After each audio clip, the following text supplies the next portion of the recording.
സുന്നി യുവജന സംഘത്തിന്റെ സംസ്ഥാന സെക്രട്ടറിയും സുന്നി യുവ കേരളത്തിന്റെ ആവേശവുമായ അബ്ദുസ്സമദ് പൂക്കോട്ടൂരിനെ സാദരം ക്ഷണിക്കുന്നു.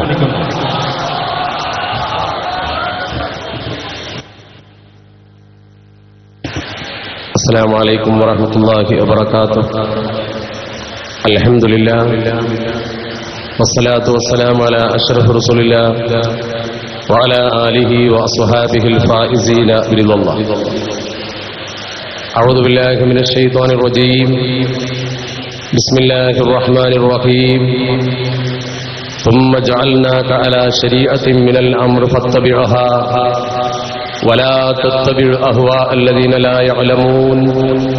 صدق الله مولانا العلي العظيم.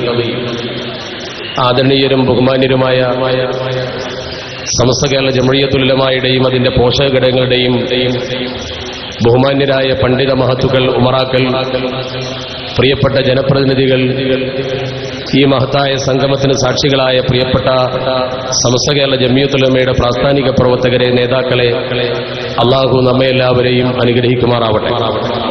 ഈ റാലി ഇത്രയും വൻ വിജയമാക്കുവാനും ഈ സമ്മേളനം ഇത്രയേറെ ശ്രദ്ധ കേന്ദ്രീകരിക്കപ്പെടുന്ന പരിപാടിയാക്കുവാനും കഠിനാധ്വാനം ചെയ്ത് ഒരുമിച്ച് കൂടിയ പ്രിയപ്പെട്ട പ്രവർത്തകരുടെ എല്ലാ സേവനങ്ങളും അള്ളാഹു കബൂൽ ചെയ്യുമാറാവട്ടെ. നമ്മളിവിടെ ശരീഅത്ത് സംരക്ഷണ റാലിയുടെ സമൂഹത്തിന് നൽകുന്ന ഏറ്റവും പ്രധാനപ്പെട്ട സന്ദേശം, മുസ്ലിം സമുദായത്തിന്റെ ജീവിതക്രമത്തിൽ മാറ്റം വരുത്താൻ ആര് എന്ത് നിയമം കൊണ്ടുവന്നാലും ഈ സമുദായം അത് അനുവദിച്ചു കൊടുക്കുന്ന പ്രശ്നമില്ല എന്ന ഒരു ഉറച്ച സന്ദേശം. അതുകൊണ്ട് തന്നെ ഇത് ഒരു വൈകാരികമായ സംഭവമായിട്ടല്ല, മറിച്ച് വൈചാരികമായ വിഷയമായിട്ടാണ് നമ്മൾ കൈകാര്യം ചെയ്യുന്നത്. ഇതെന്താണ് ഉദ്ദേശിക്കപ്പെടുന്നത് എന്നും ഈ ശരീഅത്ത് വിവാദം എന്തുകൊണ്ടാണ് അടിക്കടി ഉണ്ടാകുന്നത് എന്നും തികച്ചും നമ്മൾ പരിശോധിച്ചുകൊണ്ട് അതിന്റെ പരിഹാരം നിർദ്ദേശിക്കേണ്ടവരാണ്. ആധികാരികമായി കേരളത്തിലെ മതസംഘടനയായ സമസ്ത കേരള ജംഇയ്യത്തുൽ ഉലമ തന്നെ അതിന് മുന്നിട്ടിറങ്ങിയത് സമുദായത്തിനൊരു പ്രശ്നം വരുമ്പോൾ അവർക്കൊപ്പം നേതൃത്വം കൊടുക്കാൻ സമസ്ത ഉണ്ടാകും എന്നതിന്റെ വ്യക്തമായ സൂചന ഒരിക്കൽ കൂടി നൽകുകയാണ്. ഇന്ത്യ എന്ന് പറയുന്ന മഹാരാജ്യത്തിന്റെ പ്രത്യേകത, ഈ രാജ്യത്തിന്റെ നീണ്ട ഭരണഘടന, 395-ലധികം വകുപ്പുകളുള്ള ഭരണഘടന, നിരവധി ഉപവകുപ്പുകളും 7000-ഓളം ഭേദഗതികളും കൊണ്ടുവന്ന വലിയൊരു ഭരണഘടനയുള്ള രാജ്യമാണ് നമ്മുടെ രാജ്യം. ഈ രാജ്യത്തിന്റെ ഭരണഘടനയുടെ അടിസ്ഥാന തത്വങ്ങളിൽ ആമുഖമായി സൂചിപ്പിക്കുന്ന പ്രധാനപ്പെട്ട കാര്യം 4 നെടുന്തൂണുകൾ നമ്മുടെ രാജ്യത്തിനുണ്ട്, അഥവാ justice, liberty, equality and fraternity. ഈ 4 അടിസ്ഥാന തത്വങ്ങളിലാണ് ഇന്ത്യയുടെ ഭരണഘടന നിലനിൽക്കുന്നത്. നീതിയും സ്വാതന്ത്ര്യവും സമത്വവും അതുപോലെ തന്നെ സൗഹൃദവും. ഇത് 4 നിലനിൽക്കുമ്പോഴേ ഒരു രാജ്യം നിലനിൽക്കൂ എന്നതുകൊണ്ടാണ് അത്തരമൊരു അടിസ്ഥാന തത്വത്തിന്റെ മേൽ നമ്മുടെ ഭരണഘടന കെട്ടിപ്പടുത്തത്. ഏതാണ്ട് 2 വർഷവും 11 മാസവും 17 ദിവസവും എടുത്തുകൊണ്ട് നിർദ്ധാരണം ചെയ്യപ്പെട്ട നമ്മുടെ ഭരണഘടനയിൽ രാജ്യത്തെ പൗരന്മാരുടെ ജീവിതം എങ്ങനെയായിരിക്കണമെന്ന് കൃത്യമായി വിവക്ഷിച്ചിട്ടുണ്ട്. ഇവിടെ രാജ്യം സ്വീകരിച്ചിരിക്കുന്ന മതേതരത്വം എന്ന് പറയുന്നത് വളരെ പ്രധാനമാണ്. ആ മതേതരത്വത്തിന്റെ സവിശേഷത എല്ലാവർക്കും അവനവന്റെ മതമനുസരിച്ച് ജീവിക്കാനുള്ള സൗകര്യമുണ്ട് എന്നതാണ്. എന്നാൽ നമ്മുടെ രാജ്യത്ത് വൈവിധ്യം നിലനിൽക്കുന്നു എന്നത് അതിനേക്കാൾ പ്രധാനമാണ്. നേരത്തെ ഒരു ലേഖനത്തിൽ ഞാൻ സൂചിപ്പിച്ചതുപോലെ നമ്മൾ കയ്യിൽ ഒരു നോട്ടെടുത്ത് പിടിച്ചാൽ നമ്മുടെ ആ കറൻസിയിൽ ഏകദേശം 17 ഭാഷകളിൽ ഇത് ഇത്ര രൂപയാണ് എന്ന് എഴുതി വെച്ചത് കാണാൻ കഴിയും. മറ്റൊരു രാജ്യത്തും അത്രമേൽ ഭാഷകളിൽ ഒരു നോട്ടിന്മേൽ അത് ഇന്ന രൂപയാണെന്ന് എഴുതേണ്ട കാര്യമില്ല. പ്രധാനപ്പെട്ട 2 ഭാഷകൾ, ഇപ്പൊ സൗദി റിയാലോ UAE ദിർഹമോ നമ്മളെടുത്താൽ ഇംഗ്ലീഷിലും അവിടുത്തെ അറബി ഭാഷയിലും ഉണ്ടാകും. അമേരിക്കൻ ഡോളറിൽ അമേരിക്കയിലെ ഇംഗ്ലീഷ് ഭാഷ ഉണ്ടാവും. നേരെ മറിച്ച് നമ്മുടെ രാജ്യത്ത് ഹിന്ദി ഭാഷയിലും ഇംഗ്ലീഷ് ഭാഷയിലും വലുതായി എഴുതിയതിന് പുറമെ ഇത് ഇത്ര രൂപയാണ് എന്ന് 15 ഭാഷയിൽ വേറെ എഴുതി ഈ 2 കൂട്ടി 17 ഭാഷയിലാണ് നമ്മുടെ നോട്ടുള്ളത്. എന്താ കാരണം? ഒരു രാജ്യത്തെ കറൻസിയിൽ പോലും അത് എഴുതേണ്ടി വന്നാൽ അതിന്റെ അർത്ഥം എന്താണ്? ഭാഷാപരമായ വൈജാത്യം ഇവിടെ നിലനിൽക്കുന്നു, മതപരമായ വൈവിധ്യം ഇവിടെ നിലനിൽക്കുന്നു, ആചാരാനുഷ്ഠാന ക്രമങ്ങളിൽ, ഭക്ഷണത്തിൽ, വേഷത്തിൽ ഒക്കെ വൈരുദ്ധ്യം നിലനിൽക്കുന്നു. ഈ യൂണിറ്റി ഇൻ ഡൈവേഴ്സിറ്റി, അതാണ് ഇന്ത്യയുടെ സവിശേഷത. ഈ യൂണിറ്റി ഇൻ ഡൈവേഴ്സിറ്റി എന്ന നാനാത്വത്തിലെ ഏകത്വം അല്ലെങ്കിൽ വൈവിധ്യത്തിലെ ഏകത്വമാണ് ഇന്ത്യ നിലനിർത്തുന്നത്.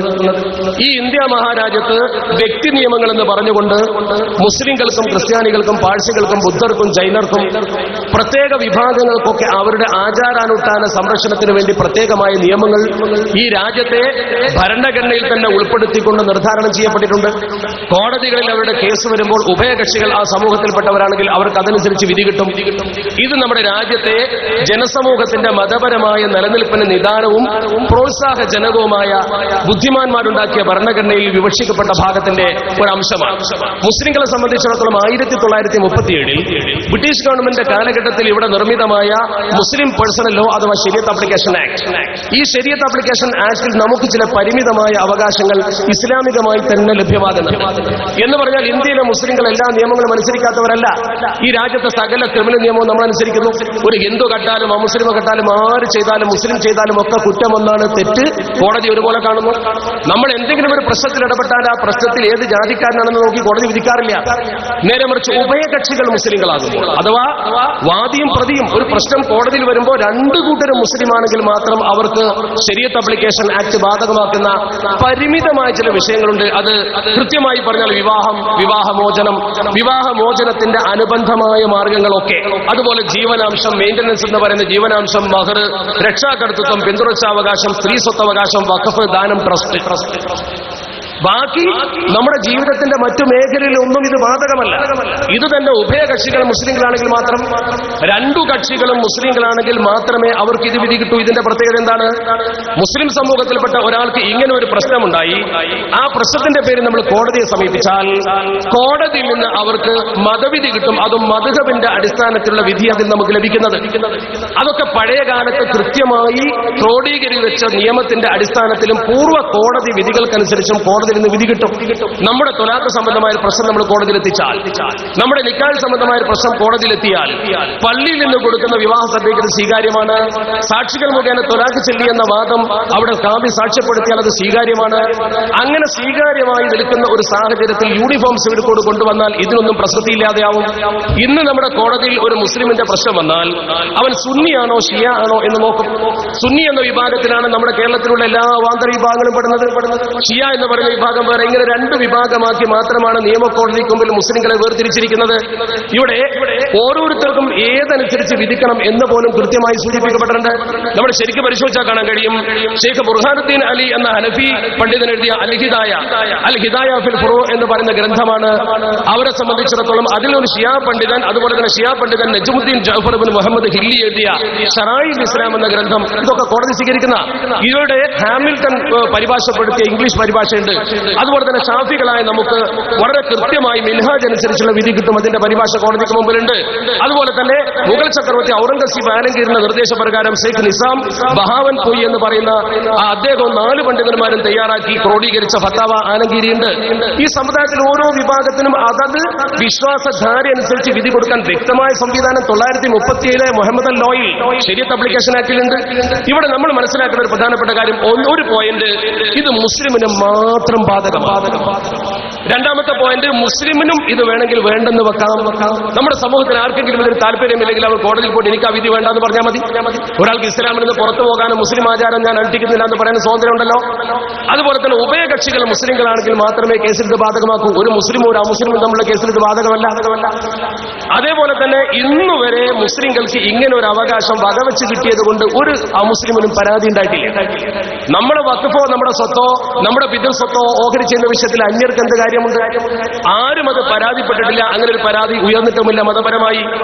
മാത്രമല്ല, ഇങ്ങനെ ഒരു അവകാശം എന്തിനു മുസ്ലിങ്ങൾക്ക് കൊടുക്കണമെന്ന് ചോദിക്കുന്നവരോട് ഭരണഘടന വെച്ചുകൊണ്ട് നമുക്ക് പറയാൻ പറ്റും. നമ്മുടെ ഭരണഘടനയുടെ ആർട്ടിക്കിൾ 25, നേരത്തെ ബഷീർ സാഹിബ് സൂചിപ്പിച്ച ആർട്ടിക്കിൾ 25, ഈ ആർട്ടിക്കിൾ 25 എന്ന് പറയുന്നത് ഫണ്ടമെന്റൽ റൈറ്റ് ആണ്. ഫണ്ടമെന്റൽ റൈറ്റിൽ കൃത്യമായി പറഞ്ഞു, all persons are equally entitled to freedom of conscience. India മഹാരാജ്യത്തെ ഏത് ഒരു വ്യക്തിക്കും അവന്റെ മനസാക്ഷിക്കനുസരിച്ചുള്ള മതം തിരഞ്ഞെടുക്കാനുള്ള സ്വാതന്ത്ര്യമുണ്ട്. ഭരണഘടനയാണ് പറയുന്നത്. And the right freely to profess, practise and propagate religion. അവന്റെ ഇഷ്ടപ്പെട്ട മതം വിശ്വസിക്കാനും അനുഷ്ഠിക്കാനും പ്രചരിപ്പിക്കാനും സ്വാതന്ത്ര്യമുണ്ട്. ഇത് നമ്മുടെ ഭരണഘടനയുടെ ആർട്ടിക്കിൾ 25 കൃത്യമായി പറയുന്നു. മാത്രമല്ല, ഈ ആർട്ടിക്കിൾ 25 തന്നെ വിശദീകരിച്ചുകൊണ്ട് 29 വ്യക്തമാക്കുന്നുണ്ട്, നമ്മുടെ രാജ്യത്ത് ആരോടും ഇതിന്റെ പേരിൽ ഒരു വിവേചനം പാടില്ല. Any section of the citizen residing in the territory of India or any part, ഇന്ത്യയിൽ എവിടെയെങ്കിലും താമസിക്കുന്ന ഒരു പ്രദേശത്തെ ഒരു മനുഷ്യനോട് thereof having a distinct language, script, culture and its own of its own, സ്വന്തമായി ഭാഷയോ സംസ്കാരമോ ലിപിയോ ഒക്കെ ഉള്ളവരാണെങ്കിൽ അവർക്ക് സ്വന്തമായി ഇങ്ങനെ വ്യതിരിക്തമായ സംസ്കാരമുണ്ടെങ്കിൽ, ഉദാഹരണം മുസ്ലിങ്ങൾക്ക് വ്യതിരിക്തമായ സംസ്കാരമുണ്ട്, ഭരണഘടന പറയുന്നു have the right to conserve the same, അത് ശരിക്കും സംരക്ഷിക്കാനുള്ള അവകാശം അവർക്ക് ഭരണഘടന കൊടുക്കുന്നുണ്ട്. അപ്പോൾ മുസ്ലിമിന് മുസ്ലിമായി ജീവിക്കാം, മുസ്ലിമായി വിവാഹം കഴിക്കാം, മുസ്ലിമിന് മുസ്ലിമായി കൊണ്ടുവന്ന ഇസ്ലാമിക രീതിയിൽ കിതാബിൽ പറഞ്ഞ പോലെ തൊലാഖില്ല, അത് കൺസർവ് ചെയ്യണമെന്ന് കൃത്യമായി പറയുന്നു. ഇത് മൗലികാവകാശം. മൗലികാവകാശം എന്നാൽ ഫണ്ടമെന്റൽ റൈറ്റ്. ഫണ്ടമെന്റൽ റൈറ്റ് എന്ന് പറഞ്ഞാൽ മറ്റൊരു നിയമം കൊണ്ട് അത് തടയാൻ പാടില്ലാത്തതാണ്. ഫണ്ടമെന്റൽ റൈറ്റ് എന്ന് പറഞ്ഞാൽ നഷ്ടപ്പെട്ടാൽ കോടതി പുനഃസ്ഥാപിച്ചു തരുന്നതാണ്. പരാതിപ്പെട്ട് കോടതിയിൽ പോകാവുന്നതാണ്, നിഷേധിച്ചാൽ കോടതിയിൽ പോകാം. എന്നാൽ ഇവിടെ ഇതിനെ എതിർക്കാൻ, നശിപ്പിക്കാൻ ഉപയോഗിക്കുന്ന വാദമോ uniform civil code. Uniform civil code എന്ന് പറയുന്നത് രാജ്യത്തെ ഒരു നിർദ്ദേശം മാത്രമാണ്. അത് directive principles of state policy. Directive പ്രിൻസിപ്പിൾസും ഫണ്ടമെന്റൽ റൈറ്റും ഒന്നല്ല. എളുപ്പം മനസ്സിലാക്കുന്ന ഭാഷയിൽ പറഞ്ഞാൽ ഒന്ന് വാജിബും ഒന്ന് സുന്നത്തും പോലെ, ഒന്ന് ഐച്ഛികമാണ്. ഫണ്ടമെന്റൽ റൈറ്റ് നിർബന്ധമായും ഈ രാജ്യത്ത് മതപരമായ അവകാശം നിലനിന്നിരിക്കണം, മുസ്ലിങ്ങൾക്ക് മാത്രമല്ല എല്ലാവർക്കും. എന്നാൽ ഡയറക്റ്റീവ് പ്രിൻസിപ്പിൾ എന്ന് പറയുന്നത് നടപ്പാക്കിയാൽ നല്ലതാണ്. എപ്പോഴാണ് നടപ്പാക്കേണ്ടത്? അത് നല്ലതാകുമ്പോൾ നടപ്പാക്കാൻ പറ്റുമോ? പറ്റില്ല. മാത്രമല്ല ഇത് രണ്ടും തമ്മിലുള്ള വ്യത്യാസം ഒന്നാമതായി സൂചിപ്പിച്ചത് ഫണ്ടമെന്റൽ റൈറ്റ് ആണെന്ന് മാത്രമല്ല, ആർട്ടിക്കിൾ 25 വിശദീകരണത്തിൽ പറയുന്നുണ്ട്, the article 25 is one of the pillars of fundamental rights guaranteed by the constitution. നമ്മുടെ ഭരണഘടന നമുക്ക് വാഗ്ദാനം ചെയ്തിട്ടുള്ള അടിസ്ഥാനാവകാശത്തിന്റെ ഒരു പില്ലർ, ഒരു തൂണാണ് 25-ാം വകുപ്പ്. 44-ാം വകുപ്പ് അങ്ങനെയല്ല. 44-ാം വകുപ്പ് അങ്ങനെയല്ല എന്നതിന്റെ പ്രത്യേക കാരണം എന്താണ്? 44-ാം വകുപ്പ് എന്ന് പറയുന്നത് കേവലം ഒരു നിർദ്ദേശം മാത്രമാണ്. ഇന്ത്യൻ ഭരണഘടനയിലെ മാർഗനിർദ്ദേശക തത്വങ്ങൾ എന്ന് പറയുന്നത് വെറും 44-ാം വകുപ്പല്ല. 36 മുതൽ 51 കൂടിയ 16 വകുപ്പുകൾ. 36 മുതൽ 51 കൂടിയ 16 വകുപ്പ്. ഈ 16 വകുപ്പിൽ 44-ാം വകുപ്പ് പറയുന്നത് the state shall endeavor to secure for the citizen a uniform civil code throughout the territory of India. India മഹാരാജ്യത്തെ മുഴുവൻ ജനങ്ങൾക്കും ഒരു പൊതു സിവിൽ കോഡ് കൊണ്ടുവരണം എന്ന് നമ്മുടെ ഭരണഘടനയുടെ 44-ാം വകുപ്പിൽ ഉണ്ട്. അതൊരു സത്യമാണ്. പക്ഷേ അത് ഫണ്ടമെന്റൽ റൈറ്റ് അല്ല, അത് മാർഗനിർദ്ദേശമാണ്. നിർദ്ദേശത്തിനും അടിസ്ഥാനാവകാശത്തിനും തമ്മിൽ വ്യത്യാസമുണ്ട്. മാത്രമല്ല ഇതിന്റെ തന്നെ 37-ൽ പറയുന്നു, ഞാൻ പറഞ്ഞല്ലോ 16 ഇനങ്ങളാണ് മാർഗനിർദ്ദേശം, അതിൽ തന്നെ 44 നമ്മുടെ രാജ്യത്തെ ഏക സിവിൽ കോഡ് കൊണ്ടുവരണമെന്ന് പറയുന്നത്. അതിൽ തന്നെ 37, 36 കഴിഞ്ഞാൽ തൊട്ടടുത്ത 37 എന്താ? The provisions contained in this part. ഈ വകുപ്പിൽ പറയുന്ന നിയമങ്ങൾ, വ്യക്തമായി പറഞ്ഞാൽ മാർഗനിർദ്ദേശക തത്വങ്ങൾ. ഒന്നുകൂടി പറഞ്ഞാൽ 36 മുതൽ 51 കൂടിയ വകുപ്പുകൾ. ഒന്നുകൂടി വിശദീകരിച്ചാൽ 44-ാം വകുപ്പ് അടക്കം the provisions contained in this part shall not be enforceable by any court. Shall not be enforceable, നിർബന്ധിക്കാൻ പറ്റൂല. എനി കോർട്ട്, ഒരു കോടതിക്കും ഇത് രാജ്യത്ത് നടപ്പാക്കണമെന്ന് പറയാൻ പറ്റില്ല. പിന്നെ എന്തിനാ കോടതി ഇടക്കിടക്ക് നടപ്പാക്കുന്നത്? എന്താണെന്ന് ചോദിക്കുന്നത് പാടില്ല എന്ന് ഭരണഘടന പറയുന്നു, പിന്നെ കോടതിയിൽ ഇടപെടുന്നു. അവിടെയാണ് ദുരൂഹത. അത് ഇടപെടുവിക്കുന്നതാണ് എന്നാണ് നമ്മൾ മനസ്സിലാക്കേണ്ടത്. ഈ 44-ാം വകുപ്പ് നടപ്പാക്കിയില്ലെങ്കിൽ കോടതിയിൽ പോകാൻ പറ്റൂല. മാത്രമല്ല അത് പുരോഗമന നിർദ്ദേശമാണ് എന്ന് കൃത്യമായി രേഖപ്പെടുത്തിയിരിക്കുന്നു. ഇത് നമ്മുടെ രാജ്യത്തെ ഒരു അപകടകരമായ കാര്യമായതുകൊണ്ടാണ് നേരത്തെ പ്രിയ സുഹൃത്തുക്കൾ ഇവിടെ പ്രമേയം അവതരിപ്പിച്ചപ്പോ അത് റിജക്ട് ചെയ്യുന്ന, അത് റിമൂവ് ചെയ്യണമെന്ന് പറഞ്ഞുകൊണ്ട്, ക്യാൻസൽ ചെയ്യണമെന്ന് പറഞ്ഞുകൊണ്ട് പ്രമേയം കൊണ്ടുവന്നത്. മാത്രമല്ല ഭരണഘടനാ നിർമ്മാണ സഭയിൽ ഈ വിഷയം വരുന്നതിന് മുഹമ്മദ് ഉസ്മാനി സാഹിബ്, അതുപോലെ തന്നെ ബഹുമാനായ അസ്രത്ത് മൊഹാനി, ഇവർ ശരിക്കും നിർദ്ദേശം വെച്ചു 44-ാം വകുപ്പ് നിലനിർത്തുകയാണെങ്കിൽ ഒരു കാര്യം കൂടി കൂട്ടിയിടണം. എന്താണ് ഇതിൽ കൂട്ടിയെഴുതേണ്ടത്? അവരെഴുതി കൊടുത്തു. ഭരണഘടനാ നിർമ്മാണ സഭയിൽ കായികമിലക്ക് മുഹമ്മദ് ഉസ്മാനി സാഹിബും അതുപോലെ തന്നെ അസ്രത്ത് മൊഹാനിയും കൃത്യമായി നമ്മുടെ ഭരണഘടനാ വിചക്ഷണന്മാരുടെ മുമ്പിൽ എഴുതി വെച്ചു, personal law shall not be change. Personal വ്യക്തി നിയമം ഒരിക്കലും മാറ്റാൻ പാടില്ല. എപ്പോൾ? Except with the previous approval of the community. ആ സമുദായത്തിന്റെ മുൻകൂർ അനുവാദം വാങ്ങാതെ ഒരു സമുദായത്തിന്റെ പേഴ്സണൽ ലോ ചേഞ്ച് ചെയ്യാൻ പാടില്ല, അവരുടെ അനുവാദം വാങ്ങാതെ. Ascertained in such manner as the union legislature may determine by law. നിയമപരമായി യൂണിയൻ ലെജിസ്ലേച്ചറിന് അഥവാ നമ്മുടെ ഭരണഘടന നിർമ്മിക്കുന്ന സഭക്ക് നമ്മുടെ ലോക്സഭയ്ക്ക്, നമ്മുടെ രാജ്യസഭയ്ക്ക് അങ്ങനെ നിയമം കൊണ്ടുവരണമെന്നുണ്ടെങ്കിൽ മുൻകൂട്ടി ഒരു സമുദായത്തിന് അനുമതി വാങ്ങണം. അപ്പൊ ഈ കമ്മ്യൂണിറ്റിയുടെ അനുമതി വാങ്ങാതെ 44 വകുപ്പ് നടപ്പാക്കാൻ പറ്റൂല. മാത്രമല്ല ഇത് പറഞ്ഞപ്പോൾ അത് ഭരണഘടനയിൽ എഴുതി വെച്ചില്ല. എന്ത് എഴുതി വെച്ചില്ല? ഡോക്ടർ അംബേദ്കർ അത് തള്ളി. അംബേദ്കർ അത് തള്ളിയപ്പോൾ അംബേദ്കർ പറഞ്ഞൊരു വാക്കുണ്ട്. അന്ന് അംബേദ്കർ അത് തള്ളിയപ്പോൾ ഇസ്മായിൽ സാഹിബ് അത്ര മോശക്കാരനൊന്നുമല്ലല്ലോ, ഹസ്രത്ത് മൊഹാനി മോശക്കാരനല്ലല്ലോ. അങ്ങനെ അങ്ങ് തള്ളിയാൽ അവർ അംഗീകരിക്കില്ല. അംബേദ്കർ തള്ളിയതിൽ ദുരുദ്ദേശമുണ്ടോ സദുദ്ദേശമുണ്ടോ നമുക്കറിയില്ല. പക്ഷെ അംബേദ്കർ അന്ന് ഉയർത്തിപ്പിടിച്ചത് നിങ്ങൾ ഇപ്പറയുന്ന 44 വകുപ്പ് എന്ന് പറയുന്നത് മാർഗനിർദ്ദേശക തത്വമാണ്. 25 മുതൽ 29 വരെയുള്ള വകുപ്പ് ഫണ്ടമെന്റൽ റൈറ്റ് ആണല്ലോ. അതിൽ തന്നെ അതിന്റെ വിശദീകരണത്തിൽ 13(2) പറയുന്നു, നമ്മുടെ ഭരണഘടനയുടെ 13(2) പറയുന്നു, the state shall not make any law, ഒരു നിയമവും രാജ്യത്ത് നിർമ്മിക്കാൻ പറ്റില്ല which takes away or abridges the right conferred in this part and any law made in contravention of this clause shall to extent of the contravention be void. 25-ാം വകുപ്പിലെ മതസ്വാതന്ത്ര്യത്തെ ഹനിക്കുന്ന വിധം ഏതെങ്കിലും ഒരു നിയമം ഏതെങ്കിലും ഒരു കാലത്ത് നമ്മുടെ ഭരണകൂടം കൊണ്ടുവന്നാൽ എക്സ്റ്റെൻഡ് ഓഫ് ദ അത് ശരിക്ക് വോയിഡ് ആണ്, അത് അസാധുവാണ് എന്നാണ് കൃത്യമായി പറഞ്ഞത്. Shall to extent of the contravention be void. അങ്ങനെ ഒരു നിയമം കൊണ്ടുവന്നാലും അത് നിലനിൽക്കില്ല. ഭരണഘടന പറഞ്ഞു. ഇത് ബോധ്യപ്പെടുത്തി കൊടുത്തു ബഹുമാനപ്പെട്ട അന്നത്തെ ഭരണഘടനാ സഭയിലെ നേതാക്കളെ, മുസ്ലിം നേതാക്കളെ അംബേദ്കർ ബോധ്യപ്പെടുത്തി കൊടുത്തു. ഇനി അങ്ങനെ നിയമം വന്നാലും നിലനിൽക്കൂല. നമ്മുടെ 25-ന്റെ വിശദീകരണത്തിൽ ഇങ്ങനെ ഉണ്ടല്ലോ, അതുകൊണ്ട് ആർക്കും അടിച്ചേൽപ്പിക്കാൻ പറ്റില്ല. അതുകൊണ്ടാണ് ആ കമ്മ്യൂണിറ്റിയുടെ പ്രീവിയസ് അപ്രൂവൽ വാങ്ങണം. പ്രീവിയസ് അപ്രൂവൽ എന്ന് പറയുന്ന മുൻകൂർ അനുവാദം ഒരു സമൂഹത്തിന് വാങ്ങിയിട്ടേ 44 നടപ്പാക്കാവൂ. രാജ്യത്തെ എല്ലാ ആളുകളും നടപ്പാക്കിക്കൊള്ളട്ടെ എന്ന് പറയുമ്പോൾ നടപ്പാക്കാനോ?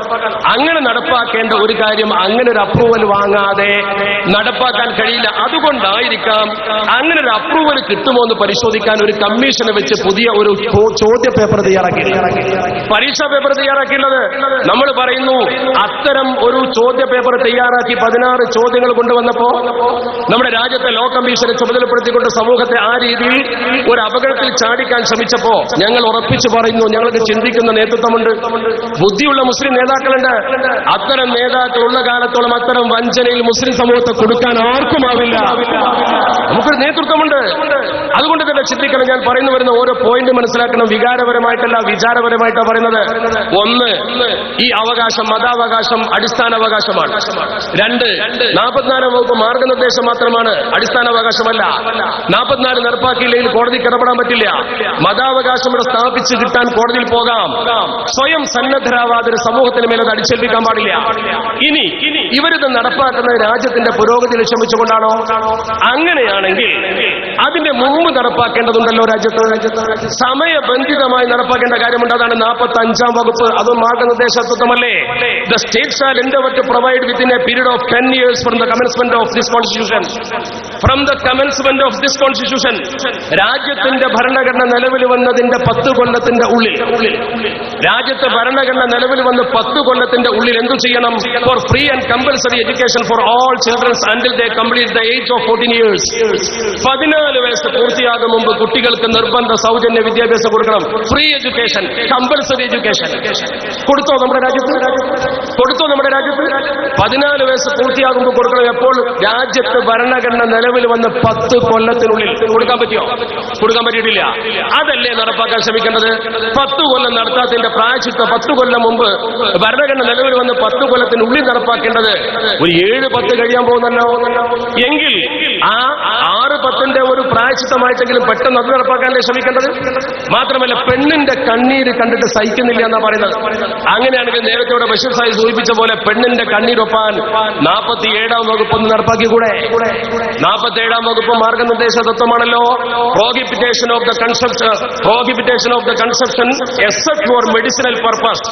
മരുന്നിന് വേണ്ടിയല്ലാതെ ഉപയോഗിക്കാൻ പാടില്ല എന്ന് നിരോധനം കൊണ്ടുവരിക. എന്തിന്? Of intoxicating drinks and drugs.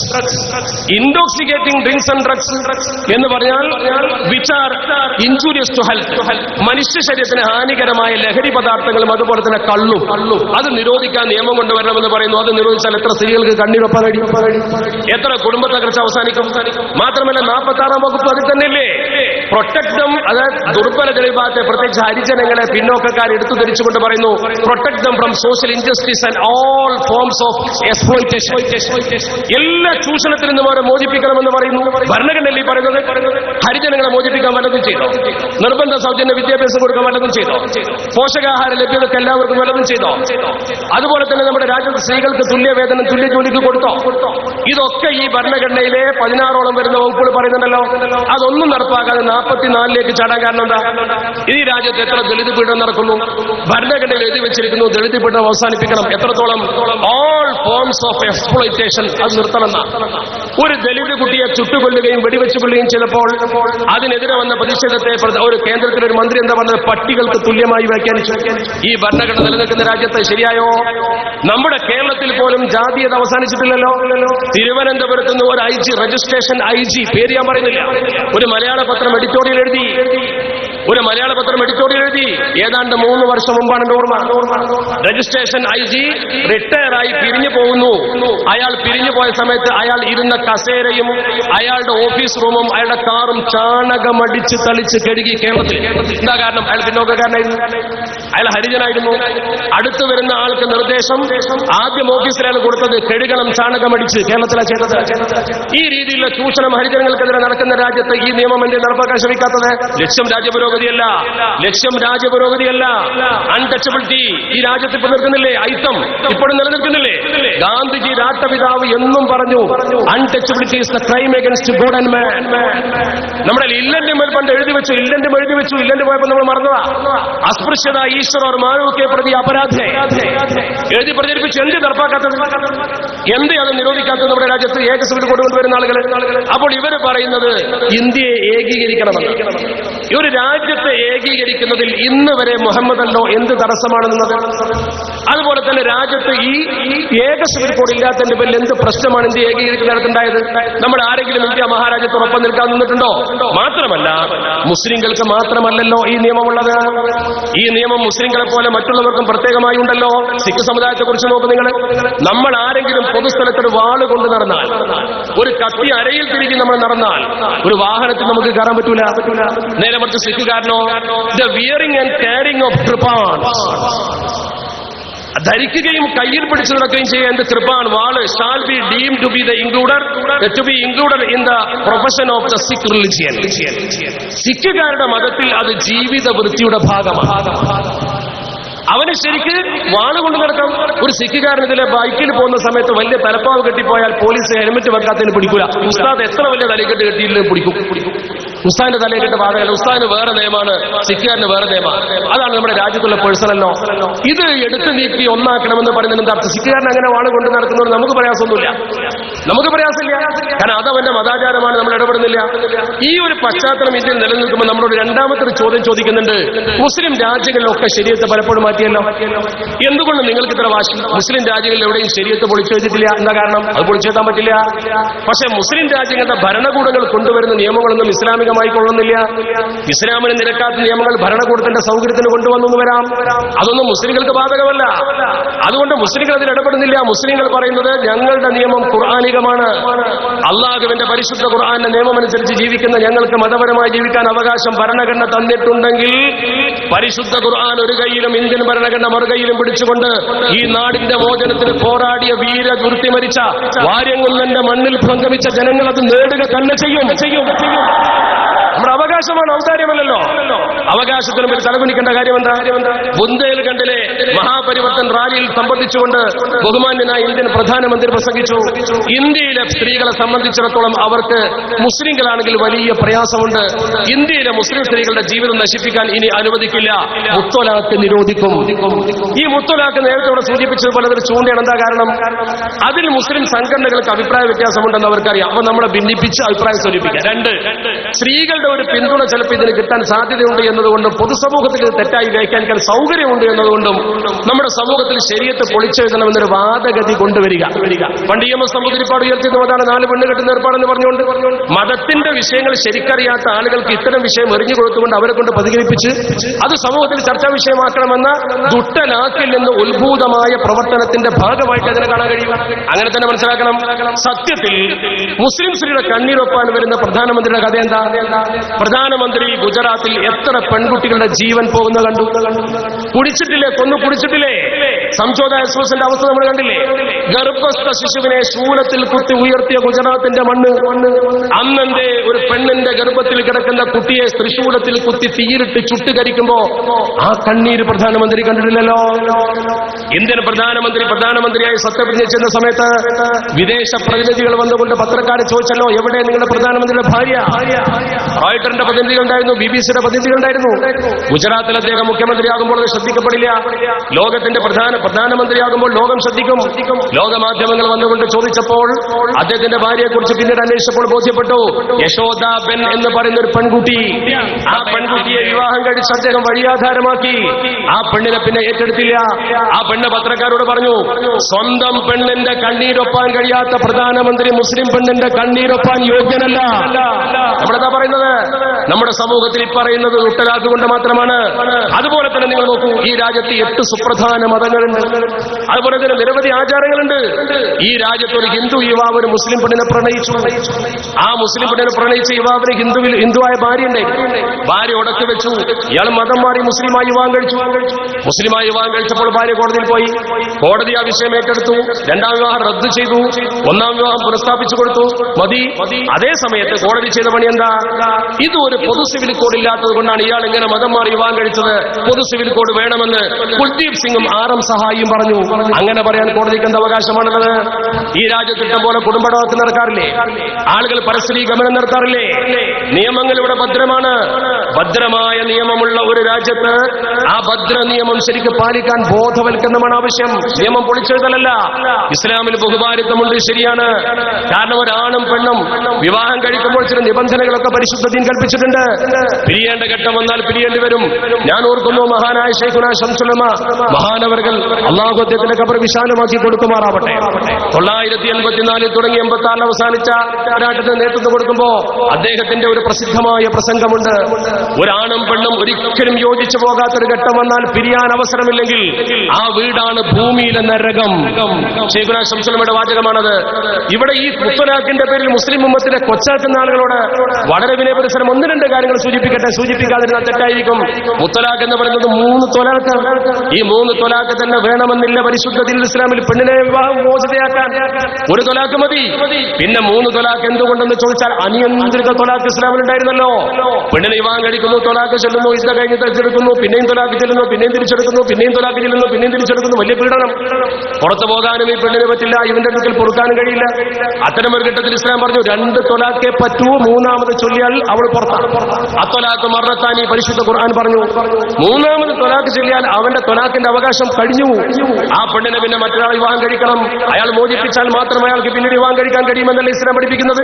ഇവിടെ മുത്തലാഖിന്റെ വിഷയത്തിൽ ജനങ്ങളെ കബളിപ്പിക്കുന്നത് എന്തിനാ? ഈ മുത്തലാഖിന്റെ വിഷയത്തിൽ മുസ്ലിം പണ്ഡിത സഭകളിൽ അഭിപ്രായ വ്യത്യാസമുണ്ട്. സമത്വ പറയുന്നു 3 തൊലാഖ് ചൊല്ലിയാൽ 3 പോകും. പക്ഷേ അതൊരു വലിയ ചർച്ചാ വിഷയമാക്കി നമ്മുടെ സമൂഹത്തെ ഭിന്നിപ്പിക്കാനാകില്ല. എല്ലാ മുസ്ലിം സംഘടനകൾ ഒരുമിച്ചപ്പോൾ തർക്ക വിഷയം മാറ്റിവെച്ച് പൊതുശത്രുവിനെ നേരിടാൻ നമ്മൾ തീരുമാനിച്ചിരിക്കുന്നു എന്നാണ് പ്രഖ്യാപിച്ചത്. അതുകൊണ്ട് ഞാൻ ആ വിഷയത്തിൽ കടക്കുന്നില്ല. പക്ഷേ അനിയന്ത്രിതമായി തൊലാഖ് ചെല്ലുന്ന മതമാണ് ഇസ്ലാം എന്ന് തെറ്റിദ്ധരിക്കേണ്ട. ഒരു പെണ്ണിനെ തൊലാഖ് ചൊല്ലണമെങ്കിൽ ചൊല്ലാതിരിക്കാനുള്ള നിബന്ധനകൾ ആദ്യം, പിന്നെ ചൊല്ലുന്ന സമയത്ത് തന്നെ സൂക്ഷിക്കേണ്ട മാനദണ്ഡങ്ങൾ വേറെ. ഒരാൾ വിവാഹം കഴിക്കണമെങ്കിൽ ആദ്യം ചെയ്യേണ്ടത് എന്താ? കുടുംബ പശ്ചാത്തലം നോക്കണം. കഫാഅത്ത്. രണ്ടാമത്തേത് അവനെ കഴിവുണ്ടെങ്കിൽ മാത്രം വിവാഹം കഴിച്ചാൽ മതി. അതും കഴിഞ്ഞിട്ട് അവരോട് പറയുന്നു, നീ അവളെ കാണണം, കണ്ടു ബോധ്യപ്പെടണം, എന്നിട്ട് വിവാഹം കഴിച്ചു. മനുഷ്യരല്ലേ, പിണങ്ങിയാൽ എന്താ ചെയ്യേണ്ടത്? 1ാം സ്റ്റെപ്പ് തൊലാഖല്ലല്ലോ. 1ാമത്തെ സ്റ്റെപ്പ് എന്താ? കൃത്യമായി പറഞ്ഞാൽ ഫഅദൂഹുന്ന, ഉപദേശിക്കണം. 2ാമത്തെ ഘട്ടം വഹ്ജുറൂഹുന്ന ബിൽ വദാഇ, സഹശയനം വെടിയണം. 3ാമത്തെ ഘട്ടം വദരിബൂഹുന്ന, ശിക്ഷിക്കണം. മുറിവേൽക്കാത്ത ശിക്ഷ, മൃദുവായ ശിക്ഷ. അതും കഴിഞ്ഞിട്ട് അവന് സാധിക്കാത്ത പക്ഷം അവന്റെയും അവളുടെയും കുടുംബത്തിലെ പ്രതിനിധികൾ വന്ന് ചർച്ച ചെയ്ത് 2 കുടുംബത്തിലെയും കാരണവന്മാർ വന്ന് ചർച്ച നടത്തിയിട്ട് പ്രശ്നപരിഹാരത്തിന് വഴിയൊരുക്കണം. അങ്ങനെ നടത്തിയിട്ട് യോജിക്കുമെങ്കിൽ അവിടെ ഖുർആൻ പറഞ്ഞൊരു വാക്കുണ്ട്, അല്ലാഹു നന്മ ഉദ്ദേശിച്ച 2 പേരും യോജിക്കും. അല്ലെങ്കിലോ ഇംസാക്കും ബിൽ മഅറൂഫ് പോയി, തസ്രീഹും ബിൽ ഇഹ്സാൻ. അവർക്ക് മാന്യമായി പിരിഞ്ഞു പോകാം. ആ പിരിഞ്ഞു പോകുന്ന സമയത്ത് നോക്ക് നിങ്ങൾ, 5ാമത്തെ ഘട്ടമാണ് 1 തൊലാഖ്. അതിൽ 1 തൊലാഖ് ചെല്ലാൻ പാടില്ല. ഒറ്റ തൊലാഖ് ചെല്ലാവൂ. 2 തൊലാഖ് ചെല്ലരുത്, 3 തൊലാഖ് ചൊല്ലിയാൽ പോകും. അവിടെ ഇസ്ലാം ആർത്തവ സമയത്ത് തൊലാഖ് ചൊല്ലാൻ പറ്റില്ല. ചൊല്ലിയ തൊലാഖ് പോകും.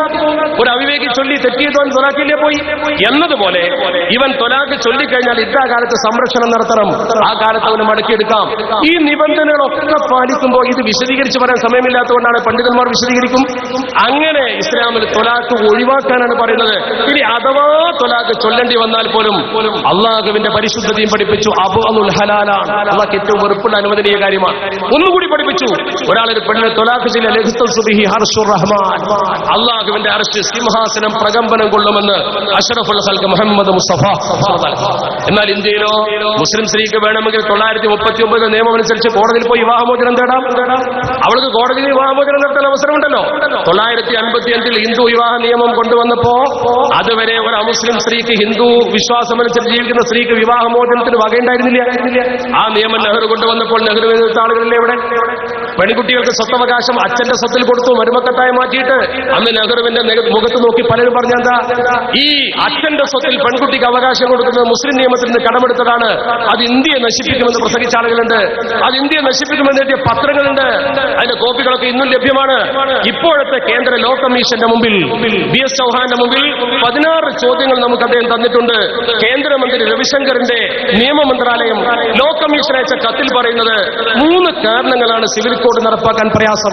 ഒന്ന്, മുസ്ലിം സമൂഹത്തിന്റെ വേറിട്ട് നിൽക്കൽ മനോഭാവം. നമുക്കൊരു വ്യതിരിക്ത സ്വഭാവമുണ്ട്, നമുക്കൊരു കൾച്ചറുണ്ട്. 1. 2, മുസ്ലിങ്ങളുടെ യാഥാസ്ഥികത്വം. 3, വ്യക്തി നിയമം തെറ്റായി അവർ വ്യാഖ്യാനിക്കുന്നു, അല്ലെങ്കിൽ വ്യക്തി നിയമത്തെ കുറിച്ച് അവർക്കറിയില്ല.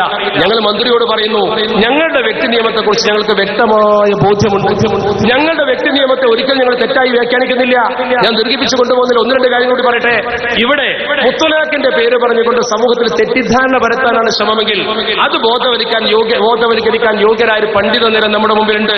മാത്രമല്ല, ഇനി ബഹുമാനത്തിന്റെ വിഷയത്തിലാണ് മുസ്ലിങ്ങളെ നിങ്ങൾ പടി പറയുന്നതെങ്കിൽ നമ്മുടെ രാജ്യത്ത് ഡോക്ടർ BK റോയ് ബർമൻ നടത്തിയ പഠനത്തിൽ ബഹുമാനിത്വം എന്ന് പറയുന്നത് ഇന്ത്യയിൽ മുസ്ലിങ്ങൾ അക്കാര്യത്തിൽ 5ാം സ്ഥാനത്താണ് അദ്ദേഹം പറയുന്നു. 1969 ഡോക്ടർ കാന്തി പ്രകാശ് നടത്തിയ പഠനത്തിൽ 1000 പേരിൽ 75 പേർ ബഹുമാനിത്വം സ്വീകരിക്കുന്ന സമുദായങ്ങൾ ഈ രാജ്യത്തുണ്ട്. പക്ഷേ മുസ്ലിങ്ങളിൽ 1000 പേരിൽ 15 പേരെ സ്വീകരിക്കുന്നുള്ളൂ. ഞാൻ പറഞ്ഞത് ബഹുമാനിത്വം തെറ്റാണെന്നല്ല, നിർബന്ധിത സാഹചര്യത്തിൽ വേണ്ടി വരുമല്ലോ. ഹൈന്ദവ ദർശനം പോലും പറഞ്ഞില്ലേ, മനുസ്മൃതി പറഞ്ഞില്ലേ, വന്ധ്യാഷ്ടമേതി വേദ്യാബ്ദേ ദശമേതു മൃതപ്രജ. നിന്റെ ഭാര്യ വന്ധ്യാണെങ്കിൽ വന്ധ്യ അഷ്ടമേതി 8ാം കൊല്ലം പെണ്ണ് കെട്ടിക്കോ, ദശമേതു മൃതപ്രജ. നിന്റെ ഭാര്യയ്ക്ക് ജനിക്കുന്ന കുട്ടികളൊക്കെ പെണ്ണാണ്, മരിച്ചു പോവാണെങ്കിൽ മൃതപ്രജ. നീ ദശമേത് 10ാം കൊല്ലം വിവാഹം കഴിച്ചോ. ഏകാദശേ സ്ത്രീ ജനനി, നിന്റെ ഭാര്യയ്ക്ക് പെൺകുട്ടികളെ ജനിക്കുന്നുള്ളൂ. ഏകാദശേ 11ാം കൊല്ലം വേറെ പെണ്ണ് കെട്ടിക്കോന്ന അത് നിയമല്ലേ. ഞാനതിനെ കൊച്ചാക്കുകയല്ല, നമ്മൾ അംഗീകരിക്കുന്ന ഓരോ മതത്തിനും ഓരോ നിയമം ഉണ്ടാവും. അതുകൊണ്ട് ഞാൻ കൃത്യമായി പറയുന്നു, പെണ്ണിന്റെ കണ്ണീരൊപ്പരല്ല ലക്ഷ്യം. അതാണ് ലക്ഷ്യമെങ്കിൽ ഇന്ത്യ മഹാരാജ്യത്ത് ബോംബെയിലും കൽക്കട്ടയിലും തെരുവിൽ വേശ്യാവൃത്തി പെണ്ണുങ്ങൾ എത്രയുണ്ട്? ഏത് സമുദായമാണ് അതിൽ ഭൂരിപക്ഷം പരിശോധിക്കുക. അന്നത്തിന് വേണ്ടി സമുദായം നോക്കാതെ പണിയെടുക്കുന്ന പാവങ്ങൾ കണ്ണീരൊക്കെ പോയിട്ട് പുനരധിവാസ പ്രക്രിയ കൊടുത്ത് ക്യാബറേ നടികൾ, ആരാന്റെ മുമ്പിൽ തുണിയടിച്ചാട്ടാടുന്ന പെണ്ണുങ്ങൾ, കല്ല് കുടിച്ച് കൂത്താടി നിൽക്കുന്നവന്റെ മുമ്പിൽ ഡാൻസ് കളിക്കുന്ന പെണ്ണുങ്ങളില്ലേ ഇവിടെ? റിസപ്ഷനിസ്റ്റായി പെണ്ണിനെ വെച്ചിട്ട് അവൾക്ക് അരമുണ്ടുടുപ്പിച്ചിട്ട് മേനിക്കൊഴുപ്പ് കാട്ടിയിട്ട് കച്ചവടം നടത്തുന്ന മുതലാളിമാരില്ല ഇവിടെ? എന്തേ നിരോധിക്കാത്തത്? എയർ ഹോസ്റ്റസ്മാർ വിവാഹം പോലും കഴിക്കാൻ ചില കമ്പനികൾ അനുമതി കൊടുക്കുന്നില്ല. വിവാഹം കഴിച്ചാൽ പുറത്താവും ജോലി. എന്താ പ്രശ്നം പറ? നമ്മുടെ സമൂഹത്തിൽ ഓരോ നിയമങ്ങളുണ്ടാവും. പിന്നെ സ്ത്രീ പുരുഷ സമത്വം അത് പറഞ്ഞ് പേടിപ്പിക്കണ്ട. ഇസ്ലാമിന് സ്ത്രീ പുരുഷ സമത്വമില്ല എന്ന് പറയണ്ട. കാരണം എന്തുകൊണ്ട്? ഈ സ്ത്രീക്ക് മാന്യമായ പദവി ഇസ്ലാം വകവെച്ചു കൊടുത്തിട്ട് അത് വിശദീകരിക്കാൻ ഒരുപാട് സമയം വേണം. ഒരു സമൂഹത്തിൽ ഈ സമത്വം ഇല്ല. ആർക്കാ ഉള്ളത്? ശബരിമലയിലേക്ക് എന്റെ ഹിന്ദു സുഹൃത്തുക്കൾ ആർത്തവമുള്ള പെണ്ണിനെ കേട്ടില്ല. ഋതുമതിയാവുന്ന കാലത്ത് 60 വയസ്സ് കഴിയണം. എന്താ കാരണം? അത് അവരുടെ നിയമമാണ്. നമ്മൾ ചോദ്യം ചെയ്യാൻ പാടില്ല. നമ്മൾ ചോദ്യം ചെയ്യാൻ പാടില്ല. കാരണം ശബരിമലയിലേക്ക് ആരെ കേട്ടണം കേട്ടണം തീരുമാനിക്കാൻ അവർക്ക് അവകാശം. ഞാനത് എടുത്തു തിരിച്ചത് മാത്രം. എന്റെ പെണ്ണിന് ദൈവത്തെ കാണണ്ടേ? പെണ്ണിന് മല ചവിട്ടണ്ടേ? അങ്ങനെ ചോദിച്ചാൽ എന്താണ് ഇതിന്റെ അർത്ഥം? വേദപഠനം സ്ത്രീകൾക്ക് പാടില്ല എന്ന് പറഞ്ഞ മതമില്ലേ? കന്യാസ്ത്രീകൾക്ക് വിവാഹം പാടില്ലല്ലോ, അതെന്തേ അങ്ങനെ ചോദിക്കാൻ പാടില്ല? അവരുടെ നിയമമാണ്. ഇടവകയുടെ ഭരണം എപ്പോഴും അച്ഛന്റെ കയ്യിലാണ്. ഒരു മദർസുപ്പീരിയർ ഒരിക്കലും ഇടവക ഭരിക്കൂല. ക്രിസ്തവ സമൂഹത്തിന് ക്രൈസ്തവ സുഹൃത്തുക്കളുടെ ലോകത്തെ അധ്യക്ഷൻ മാർ പാപ്പയാണ്. ദുനിയാവിൽ ഇനിയൊരു മാർ മാമ വരൂല, വന്നിട്ടില്ല. പെണ്ണിനെ പറ്റൂല. അവ ലോകത്ത് സ്ത്രീ പുരുഷ സമത്വം എന്ന് പറഞ്ഞ ഒരു മതത്തിലും നടക്കൂല. നമ്മളതിനെ ചെറുതാക്കിയല്ല. സത്യത്തിൽ ഓരോ മതത്തിനും അതിൻ്റെതായ നിയമങ്ങളുണ്ട്. ഞങ്ങളും പറയുന്നു പറയുന്നു, ഞങ്ങൾക്ക് വാശിയല്ല. തിൽക ഹുദൂദുല്ലാഹി വലാ തഅതദൂഹാ വമൻ യതഅദ്ദ ഹുദൂദല്ലാഹി ഫൗലായിക ഹുമുൽ ളാലിമൂൻ. അതാ ഞങ്ങൾക്ക് പേടി. അല്ലാഹുവിന്റെ പരിധിക്ക് അപ്പുറം കടക്കാൻ ഞങ്ങൾക്ക് പറ്റൂല. പടച്ചറപ്പിന്റെ പരിധി ഞങ്ങൾ പാലിക്കുന്നു. അവിടെ അവസാനമായി ഞാൻ പറഞ്ഞു, വിവാഹമോചന പ്രശ്നം പറഞ്ഞു പേടിപ്പിക്കണ്ട. കാരണം കേരളത്തിൽ തന്നെ ഒരുപാട് വിവാഹമോചനം നടക്കുന്നുണ്ട്. സെലിബ്രേറ്റഡ് വിവാഹങ്ങളിൽ മോചനം നടന്നില്ലേ? പറയുന്നത് ശരിയോ തെറ്റോ എന്ന് എനിക്കറിയില്ല. ഇപ്പൊ അടുത്ത കാലത്ത് നമുക്കറിയാം ഒരുപാടുണ്ടല്ലോ. കേരള നിയമസഭാ സാമാജികന്മാരോട് ഉണ്ട്. കേരള നിയമസഭയിൽ ഇരിക്കുന്ന 2 ആളുകൾ മുകേഷും ഗണേഷും വിവാഹമോചനം നടത്തില്ലേ? ആർക്കും വരാതില്ല. ആർക്കും വരാതില്ല. ദിലീപ് കാവ്യമാധവ വിവാഹം കഴിച്ച് ഒഴിവാക്കി, കുഴപ്പമില്ല. എന്തിനധികം കഴിഞ്ഞ വർഷം ബഹുമാനായ ഉമ്മൻചാണ്ടിയുടെ മകൾ ഡൈവോഴ്സായി ഇപ്പൊ വേറെ വിവാഹം കഴിച്ചു. വാർത്തയാവൂല. കാരണം എന്താ? മുസ്ലിം തലാഖിലേറെ പ്രശ്നമാവും. കേരള മുഖ്യമന്ത്രി പിണറായി വിജയന്റെ ഭാര്യ തിരുവനന്തപുരത്ത് കോടതിയിൽ ജോയിന്റ് പെറ്റീഷൻ കൊടുത്തിട്ടുണ്ട് ഭർത്താവിൽ നിന്ന് മോചിതയാകാൻ. പരാതിയില്ല. ഈ പരാതിയില്ല.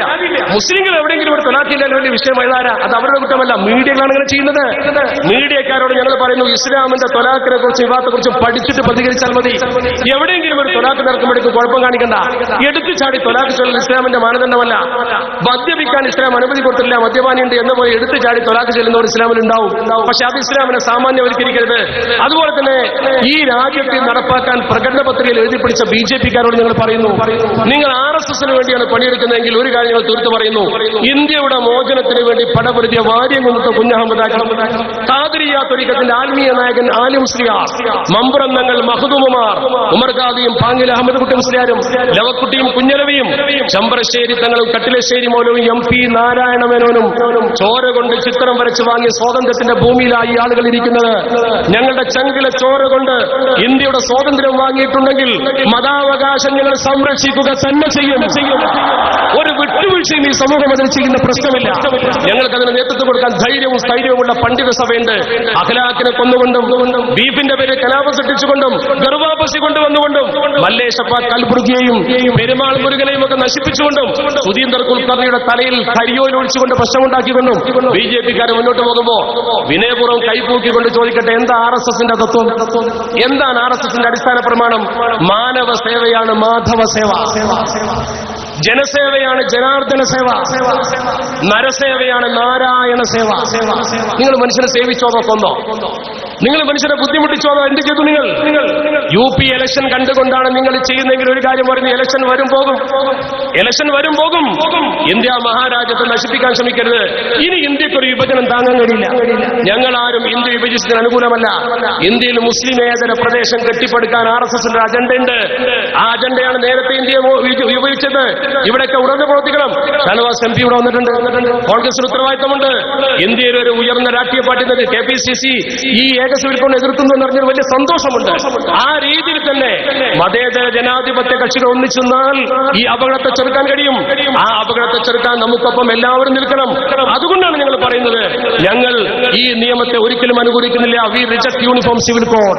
ഇന്ത്യ മഹാരാജ്യത്തിന്റെ പൈതൃകം എന്ന് പറയുന്ന ഓരോ പ്രധാനമന്ത്രിയും ഓരോ പ്രസിഡന്റും നമ്മുടെ രാജ്യത്തെ ചെങ്കോട്ടയിൽ കയറി എന്ന് പ്രസംഗിച്ചൊരു പ്രസംഗമുണ്ട്. ചെങ്കോട്ട കെട്ടിക്കൊടുത്ത മുഗൾ രാജാക്കന്മാർ മുസ്ലിങ്ങളാണെങ്കിൽ അവിടെ കയറി നിന്നുകൊണ്ട് പ്രസംഗിച്ച രാജ്യത്തെ ഭരണാധികാരികൾ പലരും പറഞ്ഞൊരു വാക്കുണ്ട്, ദേശേ കൈസാ ഗുസ്ലുമാ ബാഗുഹോ, രാജ്യം ഒരു വലിയ പൂങ്കാവനമാകട്ടെ. രാജ്യം ഒരു വലിയ പൂങ്കാവനം, ഒരു പൂന്തോട്ടം. ദേശേ കൈസാ ഗുസ്ലുമാ ബാഗുഹോ ജിസ്മേ ഹർ ധർമ്മ കെ ഫൂൽ ഖിലേ और उसकी मिली जुली महक सारे देश को एकता और प्रेम में भिगो दे. ഇന്ത്യയിലെ എല്ലാ പ്രധാനമന്ത്രിമാരും ഡോക്ടർ രാജേന്ദ്ര പ്രസാദ് മുതൽ പ്രഗത്ഭരായ ഇന്ത്യയുടെ നായകന്മാർ സക്കീർ ഹുസൈൻ അടക്കം പ്രസംഗിച്ച പ്രസംഗമാണത്. രാജ്യം ഒരു വലിയ പൂങ്കാവനമാകട്ടെ. ജിസ്മേ ഹർ ധർമ്മ കെ ഫൂൽ ഖിലേ, അതിൽ ഓരോ നല്ല പൂക്കളും വിരിയട്ടെ. വിവിധ മതങ്ങളാകുന്ന വിവിധ നിറത്തിലും വാസനയിലുമുള്ള പൂക്കൾ. और उसकी मिली जुली महक, അവയുടെ സൗകുമാര്യത സുഗന്ധം. സാരേ ദേശ് കോ ഏകത और प्रेम में भिगो दे. ഇന്ത്യ മഹാരാജ്യത്തെ ഐക്യത്തിലും സ്നേഹത്തിലും മുക്കി നിമഗ്നമാക്കട്ടെ. ഞങ്ങൾക്ക് പറയാനുള്ളതാണ്, എല്ലാ മതങ്ങളും ഇന്ത്യയിൽ ഉണ്ടായിക്കൊള്ളട്ടെ. ലികുല്ലിൻ ജഅൽനാ മിൻകും ശറഅതൻ വമിൻഹാജ. അല്ലാഹു ഓരോരുത്തർക്കും ഓരോ വഴി വെച്ചിട്ടുണ്ട്. ഇസ്ലാം ആരുടെ മേലും അടിച്ചേൽപ്പിക്കുന്നില്ല. ഞങ്ങൾ ഈ മുഹമ്മദ് അല്ലോ ശരീഅത്ത് ആപ്ലിക്കേഷൻ ആക്ട് ഒരുത്തന്റെ മേലും അടിച്ചേൽപ്പിക്കുന്നില്ല.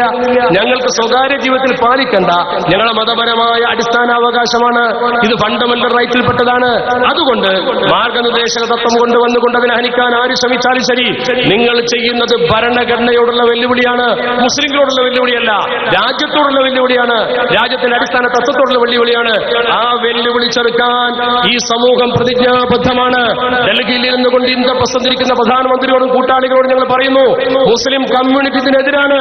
ഈ കമ്മ്യൂണിറ്റി വികാരത്തിനെതിരെ ആരെന്ത് കൊണ്ടുവന്നാലും ശരി, അപകടമില്ലാതെ ജനാധിപത്യ മാർഗത്തിൽ, സമാധാന മാർഗത്തിൽ അതിനെ ചെറുക്കാൻ ഞങ്ങൾ പ്രതിജ്ഞാബദ്ധരാണ് എന്ന് ഉറക്കെ പ്രഖ്യാപിക്കുകയാണ്. നമ്മൾ ഒരിക്കലും നിയമലംഘനം നടത്തില്ല, രാജ്യത്തിന്റെ നിയമം നമ്മൾ അംഗീകരിക്കും. ഇന്നേ വരെ സമസ്ത കേരള ജംഇയ്യത്തുൽ ഉലമ എവിടെയും ഒരു തരത്തിലുള്ള നിയമലംഘനവും നടത്തിയിട്ടില്ല, ഒരു തരത്തിലുള്ള അപകടവും നടത്തിയിട്ടില്ല. ഒരു കാര്യം അവസാനമായി പറയട്ടെ, പാണക്കാട് സയ്യിദ് ഹൈദരലി ശിഹാബ് തങ്ങൾ തന്റെ ജേട്ടന്റെ പൂർവ്വകാല പാരമ്പര്യം വെച്ചുകൊണ്ട് മുസ്ലിങ്ങളുടെ ഐക്യയോഗം വിളിച്ചു. നേരത്തെയുള്ള തീരുമാനപ്രകാരം തന്നെ അത് നടപ്പാക്കാൻ വിളിച്ചു. എല്ലാവരും പങ്കെടുത്തു. ഭവത്തിൽ നിന്ന് ഭിന്നിച്ചു പോയൊരു കൂട്ടരെ പങ്കെടുത്തില്ല. അവരാണെങ്കിലോ ഇഫ്താർ മീറ്റിൽ തങ്ങൾ വിളിച്ചാൽ ചായ കുടിക്കാൻ വരും, ഇതിൽ ചായ ഇല്ലാത്തത് കൊണ്ടോ എന്തോ അവർ പങ്കെടുത്തില്ല, അവരതിന് വന്നില്ല. അവരോട് വിനയപൂർവ്വം പറയാനുള്ളത്, നിങ്ങൾ എന്നാ മുസ്ലിം സമൂഹത്തിന്റെ പൊതുവികാരത്തിന്റെ ഒപ്പം നിന്നിട്ടുള്ളത്? നിങ്ങൾ ഡൽഹിയിൽ പോയി സൂഫി സമ്മേളനത്തിൽ പങ്കെടുത്ത ആളുകളല്ലേ, നിങ്ങൾ വേറിട്ട് നിൽക്കുന്ന ആളുകളല്ലേ? എന്നാൽ പലതും നിങ്ങൾ കൂടിയിട്ടുണ്ട്. ഇഫ്താർ സംഗമത്തിൽ പങ്കെടുക്കാം, ശരീഅത്ത് സംരക്ഷിക്കാൻ പാടില്ല. നിങ്ങൾ ആർക്ക് വേണ്ടിയാണ് വിടുവേല ചെയ്യുന്നതെന്നറിയാം. ഒരു കാര്യം ഉറപ്പിച്ചു പറയുന്നു, മുസ്ലിം ഉമ്മത്തിന്റെ മഹല്ലത്തുകളിൽ നിന്നും നിങ്ങൾ ബഹിഷ്കൃതരാകുന്ന കാലം വിദൂരമല്ല. ഈ സമൂഹത്തിന്റെ പൊതുധാരയിൽ നിങ്ങൾ ഉണ്ടായിട്ടില്ല. അതുകൊണ്ട് മാസമുറപ്പിച്ച് സമൂഹത്തെ ഭിന്നിപ്പിച്ചും ഈ രാജ്യത്തെ ജനസമൂഹത്തെ ഐക്യപ്പെടുമ്പോൾ ഒന്നിച്ചു നൽകാൻ സമ്മതിക്കാതെയും നിങ്ങൾ ചെയ്യുന്ന ഈ പ്രവർത്തനം മഹല്ലുകളും സമൂഹം തിരിച്ചറിഞ്ഞിരിക്കുന്നു. മുസ്ലിം ഉമ്മത്തിന്റെ ഐക്യത്തിലേക്ക് വേണമെങ്കിൽ നിങ്ങൾക്ക് വരാം. നിങ്ങളില്ലെങ്കിലും സമുദായം ഉണർന്നു കഴിഞ്ഞിരിക്കുന്നു. പാണക്കാട് സയ്യിദ് ഹൈദരലി ശിഹാബ് തങ്ങളുടെയും സമസ്തയുടെയും പിന്നിൽ ഈ ഉമ്മത്ത് സുഭദ്രമായി ഒറ്റക്കെട്ടായി നിലകൊണ്ടിരിക്കുന്നുവെന്ന് ഉറക്കെ പ്രഖ്യാപിച്ചുകൊണ്ട് സർവോപരി ഇതിന് നമുക്ക് വേണ്ടത് പടച്ച റബ്ബിന്റെ സഹായമാണ്. അല്ലാഹു ഈ രാജ്യത്തെ മുസ്ലിങ്ങളുടെ ജീവിതം മതപരമായി ദുസ്സഹമാക്കുന്ന ഒരു നിയമവും കൊണ്ടുവരാൻ ഒരു ളാലിമിനെയും അനുവദിക്കാതിരിക്കുമാറാവട്ടെ. അൽഹംദുലില്ലാഹി റബ്ബിൽ ആലമീൻ. അസ്സലാമു അലൈക്കും.